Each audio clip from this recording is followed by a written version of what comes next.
எப்போவுமே நம்ம எடுக்கிற டிசிஷன் தான் கரெக்டாக இருக்கும்னு நினைக்கிறேன் மற்றவங்க சொல்கிறத விட.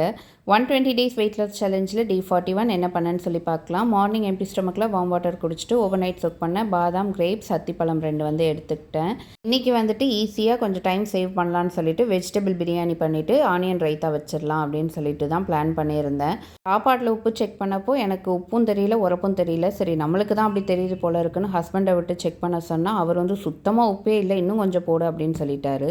கடைசியில் சாப்பாடு ரெடி ஆனப்போ உப்பு வாயிலே வைக்க முடியல. அதை காம்பன்சேட் பண்ணுறதுக்கு கடைக்கு போய் சிக்கன் வாங்கிட்டு வந்து சிக்கன் கிரேவி பண்ணி ஆனியன் ரைத்தா, அது கூட வந்துட்டு கத்திரிக்காய் பச்சடி, கூட வந்துட்டு எக்கு வந்து வச்சுட்டேன்.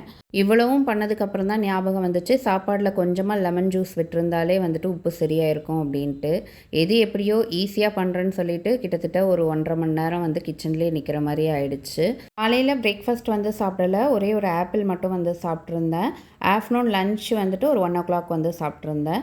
3 o'clock வந்து ஒரு ஆரஞ்சு சாப்பிட்டுட்டு 4 o'clock இளநீ வந்து குடிச்சிருந்தேன். டெய்லியுமே ஒரே மாதிரியான வீடியோஸ் போடுற மாதிரி இருக்குது. உங்களுக்கு எந்த மாதிரி வீடியோ வேணும்னு சொல்லிட்டு கமெண்ட் பாக்ஸில் வந்து கமெண்ட் பண்ணுங்கள். டின்னருக்கு 7 o'clock வந்து வெள்ளை கொண்டக்கடலில் சாலட் பண்ணி வந்து சாப்பிட்ருந்தேன்.